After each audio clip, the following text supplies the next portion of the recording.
Artnet is an art market time machine itself. We offer the art world snapshots of the market back decades ago, and anyone can use it to navigate history, both from the content it offers, but also history of the market environment in which it operates at the time of these auctions. I'm Andrew Goldstein, and this is The Art Angle, a podcast from Artnet News where the art world meets the real world, bringing each week's biggest story down to earth. Today's art market is a global dynamo, comprising an ever-expanding population of buyers and sellers across generations and geographies who trade in and often passionately compete for the best art available in our time, hoovering up data and information to get the edge on their rivals along the way. Bristling with energy, intellect, and cosmopolitan verve, the art market has seized the public imagination in an astonishing way, fueling an entire universe of TV shows, movies, documentaries, and even chart-topping songs about the exploits of its denizens and its fascinating excesses. But of course, it wasn't always this way. Not even close. There was a time when the art market was a tiny cloistered boutique business, plied by an intensely committed community of connoisseurs in a few capital cities who catered to the elite, largely out of sight, with the actual prices of artworks guarded like state secrets, to the degree that it was almost inaccessible to all but an initiated few. So what changed? In 1989, Artnet emerged on the scene and brought transparency to the art market through its signature Artnet price database, offering its users clear and precise information on the real prices of artworks in a way that changed history. Today's art industry, with its scale and dynamism, would be unimaginable without Artnet. This month, Artnet is making history again by releasing a major reboot of the Artnet price database, incorporating state-of-the-art technology, elegant design, and other bells and whistles to make it even more of an indispensable tool for collectors and art professionals. So where do things go from here? To talk about the role of data in the art market, the game-changing power of the price database, and now its brave new era, I'm very pleased to be joined on the show today by Albert Neuendorf, Artnet's Chief Strategy Officer. Thanks very much for coming on, Albert. Hi, Andrew. And Fabian Bocart, Artnet's Chief Data Scientist. Thanks for coming on the show, Fabian. Hello, Andrew. Thank you for having us. So let's go down memory lane briefly. What was the art market like before Artnet? And how did people know about the price history or comparables of art when they wanted to buy or sell? If you trace back 30 years, the art market was completely different to the global industry that it is today. It was a much smaller, ultra-niche market that was highly inaccessible. A lack of available information on pricing was a key reason for that. It was extremely difficult to determine the value of an artwork, and anyone in the market had to spend a lot of effort to get an understanding of a fair price. So very few people knew what to pay for an artwork, and that kept the market from growing. Most people didn't have the tools to build the confidence to participate. It required a lot of expertise and connoisseurship. If you think about Sotheby's, for example, they had to expend a lot of effort in maintaining prices and understanding how to set estimates and reserves for artworks they were offering. Each different Sotheby's location, for example, had a data room where teams of catalogers would cut out auction catalogs from auction houses around the world and index them into artist books so that they could keep a track of how each artist's market was developing. If you went to an art fair, you'd see dealers and collectors that would walk around art fairs with pen and paper and record the prices that other dealers were asking just to get a comparison of what an artwork's value might be. So there was a huge amount of effort that was needed to get an understanding of what something might be worth, and that made the market highly inefficient. I guess there was no consensus. I mean, how would everybody in the market have the same access to information in order to make sure that they're getting on the right side of a deal, that they're making the best purchase possible? How did somebody make sure that they were aware of the right price to buy an artwork back then? Fabian, do you want to take that? Yeah. So historically, dealers will annotate auction catalogs with prices. So they will go to the sales and write prices of lots in margin of their catalogs. And nowadays, academics collect these catalogs, they create databases of past prices and so on. But at the time, those dealers will even annotate who was bidding on what, how many bidders, the bids increment, and so on. It's obvious from dealers' archives that gathering data on auction sales was a really important and time-consuming part of the business. And so that was also part of the dealer's business to gather this information and provide it to the market, but in a very detailed way. So from the beginning, Artnet really has focused on the secondary market prices achieved at auction. And why was this the best way to provide transparency? Why auction prices versus primary market prices directly from galleries? So auction prices are a public record, whereas gallery sales are not.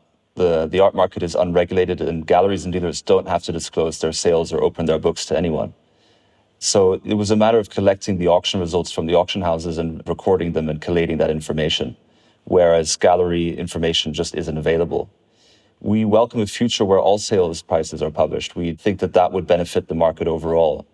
This would be hugely beneficial for the market and really drive efficiency, but there are a number of roadblocks to getting that done. Any seller's best advertisement is their most recent result. In recent years, primary growth driver for the leading auction houses has been private sales. Part of that success is that the auction houses publicly showcase that they've sold, for example, at Sotheby's Modigliani for 157 million. And that builds confidence amongst collectors. That transparency into what auction houses have achieved in the market gets them a lot of clients. A gallery might have achieved a similar deal or often better, but nobody knows about it. It's a shame, honestly, because dealers are such an important part of the market. They operate with an element of storytelling and expertise that is core to what drives the art world today and historically. So full transparency in the market would be healthy overall. Today, we have full transparency for auction results, and that's already a key driver for the market overall. Also, an important advantage of auction prices is that they come from a competitive bidding exercise. So the price that is achieved at auction is supposed to be billed from several market participants. And by contradiction, primary market actors negotiate over the counter, often in one-on-one negotiation, which is a mechanism in which asymmetry of information plays a more important role in price construction than at auction. So this is why also results from auctions, more than the ones from primary markets, are probably a better option for market participants. So I once asked a famous art dealer how he set his prices, and he replied with 3 words: smoke and mirrors. We all know that the true value of art is in the eye of the beholder. So what makes auction pricing data so useful to actually finding the real price? He's not wrong. The value of an artist's market or of a particular artwork is certainly subjective, and the art market is driven by passion. That storytelling capacity is key to what gets transactions done, gets people interested in an artwork, and drives their desire to own something. Auction results, though, allow the market to showcase a precedent. So to see what someone else has paid for a similar artwork allows a potential buyer to generate an idea of comparable value for another. And that transparency into historical transactions provides context and the confidence to bid to the same amount or even higher. Yes, and auction data is not only about price discovery, but also about reputation and transparency of the operations underlying the data. Auction houses tend to offer more transparency when it comes to commission and fees, for example. Auction houses also use their reputation to impose standards in the market, for instance, attribution types and so on, and that reflects in the data. Dealers, on the other hand, may be more specialized. A frequent criticism of auction data by dealers is that it does not reflect the very high-end quality of certain artists because their best artworks change hands privately. But over time, even these exceptional works will at some point hit the block at auction. Okay, so here's the million-dollar question. How does Artnet obtain all of this auction data? Historically, it took an incredible amount of time. Initially, we manually entered all the data from various auction houses, printed catalogs, going back to 1983. Those weren't available digitally at the beginning when we started in 1989. And so we manually entered those into a database. And that's part of the reason why reproducing a database like Artnet is nigh on impossible. You'd first of all have to find all of those historical printed catalogs, which in many cases don't exist anymore. And the cost associated with digitizing all of those and collating that information would be restrictively high. Once auction houses started publishing digital copies of their catalogs, we then switched to scraping the information from their websites. However, we continue to manually check each and every lot before it's entered in the database because we pride ourselves on the accuracy that is within the price database. And one question on the auction houses themselves. How many different kinds of auction houses does the price database cover, and what's the geographical spread? We cover a bit more than 1,900 auction houses all across the world, from South America to Asia, Africa. All continents are covered. And It's true that we still manually check the data, but in recent years, we've been more and more integrated automated capabilities to clean the data, test their accuracy, and improve the overall quality of the database.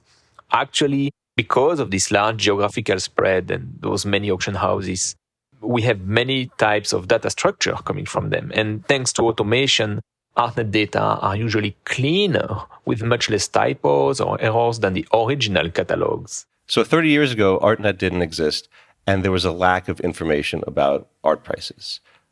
What happened after Artnet debuted? What kind of impact did it have on the art business? I think the impact was enormous. Artnet introduced price transparency to a market that had essentially operated in the dark for its entire history. It removed an enormous amount of information asymmetry and allowed collectors to empower themselves with information. And that added symmetry to a otherwise really difficult market to navigate and made it much more accessible. Access to information is a core tenet of an efficient market. Without that, no market can function properly. So you need all market participants ideally to have access to as much information as possible in order to remove any friction. And since Artnet, the market has grown exponentially into a global industry. The fact that we have price transparency now is a foundational reason for that. And when did it become apparent that Artnet had become an indispensable tool for buyers and sellers? At the beginning, it was really difficult. The art market is often an industry that resists too much change and resists transparency. At the start, we faced some issues with large auction houses that didn't want us to publish their results in a collated way. They felt like that was taking away their ownership of their results. After some time, though, it was actually Sotheby's that initially realized that it was beneficial for them to showcase their latest results. It's the best advertisement for them is to show the highest price records that they've achieved in recent auctions. And as soon as Sotheby's adopted the price database, the rest of the auction houses then had to follow. Christie's realized that Sotheby's had a competitive advantage and then adopted the price database as well.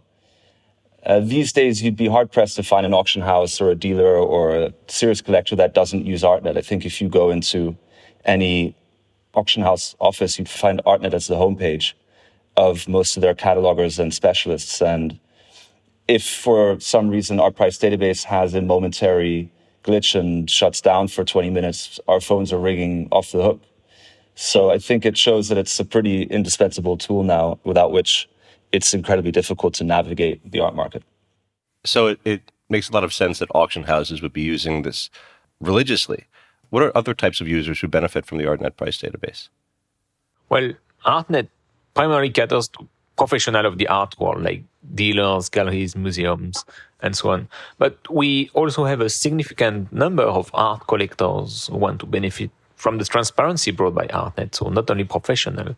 The main use of the Artnet price database is looking for comparable artworks. So market participants want to find artworks that have similar characteristics so they can get an idea of the price range for a specific work or even a collection. They may also want to verify the provenance of the work or its past condition in a previous sale and so on. And dealers in particular, they use the database to reassure their clients about prices, showing auction results of work comparable to the ones they sell.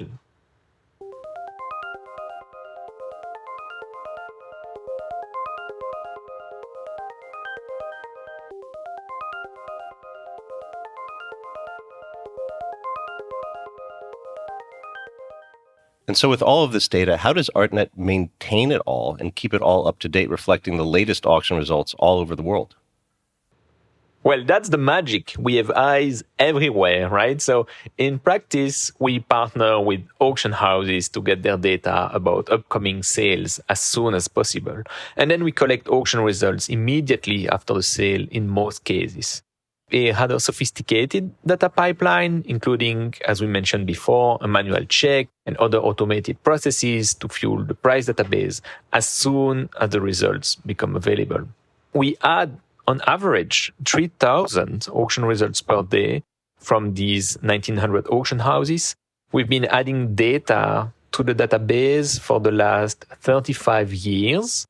And nowadays, that's about 16 million auction results for more than 400,000 artists. And does Artnet only track art auctions? No. We also track decorative arts. So this is more targeted towards dealers and collectors of furniture, jewelry, watches, and so on. So if you're tracking the market for 17th century French designer André Charles Boulle, this is where you'll find the data you're searching for. And Artnet has been compiling data on decorative arts auction sales since 2000. How has Artnet's approach to data gathering and data science generally evolved over the years? Well, the very first years were, of course, manual, with the use of faxes and copying catalogs manually into databases. And through the years, the process got more and more automated. Naturally, data science and machine learning in particular now plays a much larger role in our operations than a decade ago. But I think the years to come are going to see an exponential growth in AI application at Artnet, both in our capability to gather data and services we will offer to our customers. Can you expand on that a little bit? What kind of AI applications could you see potentially working for Artnet? Well, we are currently developing stronger capabilities in image recognition, so that in the future, our users will be able to upload photos of artworks and find the results immediately in the price database. We will also bring more process data and information to the public, ranking, market trends, statistics about artists, and even their artwork, actually. So it sounds like there's a lot of potential for what the price database can achieve through new technology. What are some things that are already embedded in the price database that even a veteran Artnet user might be surprised to find out when it comes to the capabilities of the data? Well, there is the online price database, but we also provide all sorts of information about the market at Artnet. For instance, which auction house offers the best liquidity for any given artist, or where will be the best place to achieve the highest prices. Our data also allows us to build relatively accurate models of price prediction in the market. That is, we can, with a high degree of accuracy, forecast hammer price. Our clients are equally hungry in analytics reports. They need to know trends in prices for a given artist or their volumes at auctions, or the bought-in rate, that is the proportion of artworks that do not sell at auction, and this helps auction houses to gauge the liquidity of the market. We internally also use an artist ranking mechanism where we basically score artists based on their popularity at auction, market performance, exhibition history, and many other factors. And this allows us to know which artists best represent their movements in the market and so on. And of course, our clients have access to our price indices on demand. These track market performance for certain movements or for given pools of artists. And we generally track market trends across the board. Okay, so we've been talking about the database in almost an abstract scientific way. What are some ways that it can be used to unlock opportunity in the real world for users? Basically, Artnet offers information parity. The idea being not to be taken advantage of. In general, the main use of the price database is to search comparable artworks and estimate price points. But these data hold much more valuable information. For example, users can have a real grasp of the evolution of prices through time for specific artists, and that can be an important tool for market participants. For instance, at Artnet, we have an auction arm, which is Artnet Auction, and we had a really nice use of the price database with an artist named Richard Hambleton. We could predict a fast progression of prices for this artist, spotting a trend in the data, and our auction house started to consign more and more of his work, and indeed the market reacted positively. And another strategy that dealers deploy with Artnet price database is that they look for recent bought-in at auction. They looked for mispriced artworks that did not sell in recent auctions globally. And then they reach out to these auction houses to try to negotiate a private sale with them at a lower price. So that's another opportunity that is actively exploited by our clients. Our users also look for low estimates of certain artists to find bargains ahead of upcoming auctions. So there are many opportunities brought by this price database.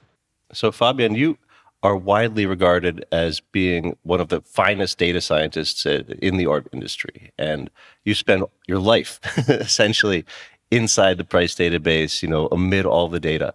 What are some of the most surprising or unexpected stories that you've encountered in your time inside the database? What are some of the things that you can regale us about its amazing capabilities? We have many incredible stories with our clients. Large government agencies work with us and use our database, from the IRS to the FBI, hedge funds, newspaper, and also many actors we can't even disclose because of our many NDAs in place. But there is one data story I really found fascinating and that revealed some unexpected aspects of our database. And the story goes that two brothers, heirs of a wealthy European dynasty, got their collection of their late father split in the 90s. They inherited artworks from Renaissance masters like Velázquez, Donatello, Caravaggio, and many pieces from studios or followers of these artists. Extraordinary pieces. As we know in the art world, an artwork defined as studio of the artist is significantly less expensive than one by the hand of the master. However, in that case, 20 years after the split of the collection, one of the brothers got a studio of a Renaissance master reattributed as an original by the artist. And that brother sold the piece for almost $20 million privately and very discreetly. He later divorced from his wife, who, out of spite, ended up spilling the beans about the artwork to her former brother-in-law. Of course, a full-blown brotherly dispute followed, with lawyers battling in court about the fairness of the original split of the collection. And so it happens that the only way to figure out whether or not the collection was fairly split 20 years before that private sale was to dig into the Artnet price database and have a comprehensive review of comparable artworks sold at the time, their condition, the attributions, and so on. And the Artnet price database played such an important role because it collects information about history through time. So as a consequence, Artnet is an art market time machine itself. We offer the art world snapshots of the market back decades ago, and anyone can use it to navigate history, both from the content it offers, but also history of the market environment in which it operates at the time of these auctions. As a history and archives enthusiast, I was absolutely fascinated that Artnet data could play a role in resolving that dispute 20 years in the making. Eventually, using a combination of Artnet and other archival data, it was established that the artwork was indeed misattributed already at the time. The collection was resplit, and the brother who had sold the piece had to compensate his sibling. So now, Artnet has relaunched the price database, and this is a big moment for the company, and it's also a very meaningful moment for the industry at large. So what is new? What's new under the hood? What's new in terms of the interface for the price database? It's a very exciting moment for us indeed. We've built an entirely new user experience, which makes navigating the price database much more easy. First of all, it's built on a mobile-friendly design, which means it's now much more accessible from a mobile device if you're at an art fair or on the auction floor, for example.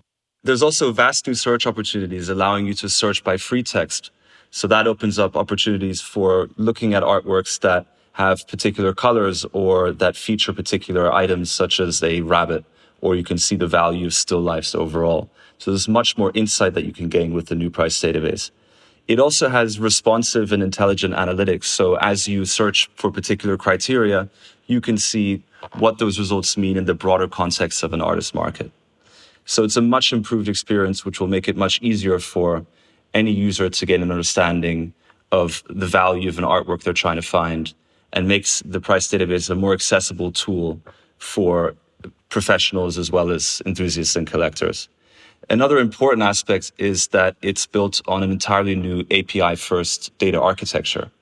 And that allows us to not only build out intelligent analytics, which will benefit the user experience on Artnet, but also allows us to engage in much more meaningful data partnerships with clients from different industries. So from auction houses to galleries, but also wealth management companies, hedge funds. It allows us to really dive deep with our clients and offer value that previously we weren't able to do.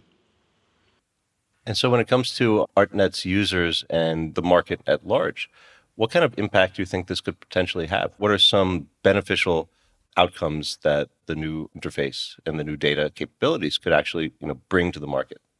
I think in the past, the price database has been a tool which is incredibly useful if you know what you're looking for. If primarily you're a professional and you're looking for auction comparables, that's been its primary use case. The fact that we now have a new data architecture and can really build out intelligent AI-driven tools and analytics based off of that means that there's much more opportunity to add value and allow users to get insight and contextual information that they might not have been able to before. If you look at the art market overall, although it's grown exponentially over the last 30 years, it remains an illiquid market. There's around 1.7 trillion of fine art assets held privately around the world, and the market value overall is around 65 billion. So only around 4% of the total value of art is traded per year. There's a lot of opportunity to continue to make the art market more efficient, and that's core to what Artnet's been trying to do since it was founded 30 years ago. We believe that an efficient market will help participants at every level. And on Artnet, we partner with around 1,500 of the world's leading galleries and auction houses. We have an enormous marketplace with over 280,000 curated selections of artworks available. We now want to build a marketplace platform that allows people to really engage with art and make the art market more accessible for people who don't necessarily have that professional experience or that expertise or the connoisseurship that's necessary to navigate an art market. The more information we can provide to help people learn about and understand art and its value, the healthier the market will become overall. So we're building a holistic online ecosystem that's driven by analytics to provide contextual information and, of course, our content to help people gain an understanding of what's happening in the market and the trends that underlie certain themes. So overall, we have this great opportunity to build a platform that really helps the art market function and drive liquidity and growth. And that ultimately benefits everyone, and most importantly, the artists themselves. I mean, one interesting thing is that we've seen survey after survey that shows very clearly that the greatest impediment for a new buyer to actually pull the trigger and buy a piece of art is a lack of trust and confidence in whether the price is fair or not. And that pricing opacity or that pricing sensitivity is actually a huge opportunity if you're able to unlock that to create new pools of buyers. And I wonder, where does Artnet's data operation go from here? We plan to be much more assertive in our market predictions and offer in the future online tools to show what the data indicate when it comes to future prices and trends and price formation in the market in general. So we want to bring more transparency to the market and possibly in a predictive way. And in general, we like to be at the forefront of research in data science and machine learning for everything related to the art market. So expect new tools coming soon and more transparency for the art market. Well, I mean, this all sounds like there's a lot of incredible developments going on with the price database, and it's going to be a big moment for the industry. I'm very much looking forward to it personally. We use the price database on Artnet News all the time, so it's going to be nice to have an even smoother interface to go through. Thank you very much for coming on the show, guys. Thanks, Andrew. Thank you. Well, that's it for this week's episode of The Art Angle. If you like what you heard, you can subscribe to the show on Apple Podcasts, Spotify, wherever else you get your podcasts. Also, take a moment to rate and review us. It will help other listeners discover what we're doing. The Art Angle is produced by Sonia Manley, Tim Schneider, and Caroline Goldstein. Thanks for listening, and see you next week.